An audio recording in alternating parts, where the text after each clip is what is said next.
So hello aspirants, I hope you each and everyone fit and fine and doing great in your studies. So aspirants, Jamnagar મહાનગરપાલિકાની અંદર અધિક મદદનીશ engineer, civil, mechanical અને ઇલેક્ટ્રિકલની અને junior ક્લર્કની ભરતી આવેલી છે. સો આ ભરતીમાં શું એજ્યુકેશન ક્વોલિફિકેશન માંગેલું છે, શું વયમર્યાદા માંગેલી છે, શું સિલેબસ છે, કેટલી ફી ભરવાની છે, ક્યારે ફોર્મ શરૂ થાય છે, તે તમામ વસ્તુ હું તમને આ વિડીયોમાં તો અધિક મદદનીશ એન્જિનિયર છે તેની અંદર સિવિલની 70 છે, મિકેનિકલની 2 છે અને ઇલેક્ટ્રિકની 3 વેકેન્સી આવેલી છે. જ્યારે જુનિયર ક્લર્ક છે તેની 67 વેકેન્સી અહીં આપણને આપેલી છે. હવે દોસ્તો આપણે લાયકાતની અંદર એજ્યુકેશન ક્વોલિફિકેશનની વાત કરીએ તો ફર્સ્ટ ઓફ ઓલ આપણે અધિક મદદનીશ એન્જિનિયર માટે જોઈએ તો જો તમે સિવિલ માટે ફોર્મ ભરતા હોય તો તમારે સિવિલમાં બી અથવા તો બીટેક કરેલું હોવું જોઈએ. જો તમે માત્ર ડિપ્લોમા કરેલું છે તો પણ તમે ફોર્મ ભરી શકો છો, પરંતુ ડિપ્લોમા સાથે તમે 2 વર્ષનો અનુભવ તમારી પાસે હોવો જોઈએ.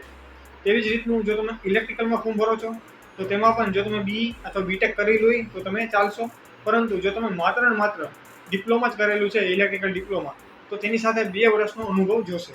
અને જો તેવી રીતનું જો તમે મિકેનિકલમાં ફોર્મ ભરો છો તો મિકેનિકલમાં પણ બી અથવા બીટેક કરેલું હોવું જોઈએ. અને જો તમે ડિપ્લોમા કરેલું હોય તો તેની સાથે 2 વર્ષનો અનુભવ જોશે. હવે દોસ્તો આપણે જુનિયર ક્લર્કની વાત કરીએ તો તેમાં માત્ર ને માત્ર ગ્રેજ્યુએશન કમ્પ્લીટ તમે કરેલું હોવું જોઈએ તો તમે આમાં એપ્લાય કરી શકો છો. વયમર્યાદાની વાત કરીએ તો વયમર્યાદામાં 18 થી લઈને 35 સુધી તમે આવતા હોય તો તમે ફોર્મ ભરી શકો છો. પરંતુ જો તમે મહિલા ઉમેદવાર હોય, માજી સૈનિક હોય, એસસી એસટી અથવા તો દિવ્યાંગ કે આર્થિક રીતે નબળા વર્ગ હોય તો તમને આવી રીતે છૂટછાટ મળવાપાત્ર છે. સો દોસ્તો હવે આપણે સિલેબસની વાત કરીએ તો ફર્સ્ટ ઓફ ઓલ જે અધિક મદદનીશ એન્જિનિયર છે તેની વાત કરીએ. સો તેમાં 90 મિનિટ અને 100 માર્ક્સનું પેપર રહેશે, જેમાં સિલેબસમાં ગુજરાતી વ્યાકરણ રહેશે 10 માર્ક્સનું, ઇંગ્લિશ વ્યાકરણ રહેશે 10 માર્ક્સનું અને 20 માર્ક્સમાં તમારે જીકેનો પોર્શન રહેશે, જેમાં ગુજરાતનો ઇતિહાસ, ભૂગોળ, સાંસ્કૃતિક વારસો, ભારતનું બંધારણ અને કરંટ અફેરનો સમાવેશ થાય છે. અને બાકીના 60 માર્ક્સમાં તમારા જગ્યાને લાગતો ટેકનિકલનો અભ્યાસક્રમ રહેવાનો છે. જે અભ્યાસક્રમ હજી આપણને જણાવવામાં આવેલો નથી. જો તે જણાવવામાં આવશે તો હું તરત જ તમને મારી ટેલિગ્રામ ચેનલ છે ડિસ્ક્રિપ્શન બોક્સમાં મેં લિંક આપેલી છે, સો ત્યાં હું મૂકી દઈશ. હવે દોસ્તો ઇમ્પોર્ટન્ટ બાબત નેગેટિવ માર્કિંગને લઈ દોસ્તો અહીં નેગેટિવ માર્કિંગ રાખવામાં આવેલી નથી. અને વાત કરીએ પેપરની તો તમારું પેપર ઓનલાઈન થશે કે ઓફલાઈન, તો અહીં પેપર છે તે ઓફલાઈન થવાનું છે. OMR પદ્ધતિ આધારે MCQ ટાઈપ OMR આ પદ્ધતિ તમારી રહેશે. અને અહીં જે ગુજરાતી, ઇંગ્લિશ અને જે જીકે છે તે તમારા 10માના સમકક્ષ કરવાનું રહેશે, તે અહીં આપણને જણાવવામાં આવેલું છે. દોસ્તો હવે આપણે જુનિયર ક્લાર્કના સિલેબસની વાત કરી લઈએ. તો તેમાં 20 માર્ક્સમાં ગુજરાતી ગ્રામર છે, 20 માર્ક્સમાં ઇંગ્લિશ ગ્રામર છે, 30 માર્ક્સમાં કોમ્પ્યુટર છે અને બાકીના જે 30 માર્ક્સ છે તેમાં તમારા જીકેનો પોષણ કરવાનો રહેશે, જેમાં ગુજરાતનો ઇતિહાસ, ભૂગોળ, સાંસ્કૃતિક વારસો, ભારતનું બંધારણ અને કરંટ અફેરનો સમાવેશ થાય છે. અને આ પેપર પણ ઓફલાઈન જ OMR આધારે રહેશે અને અહીં પણ કોઈ જ નેગેટિવ માર્કિંગ રાખવામાં આવેલી નથી. અને એક પ્રશ્ન 1 માર્ક મળશે અને 90 મિનિટનો ટાઈમ મળશે અને 100 માર્ક્સનું પેપર રહેવાનું છે.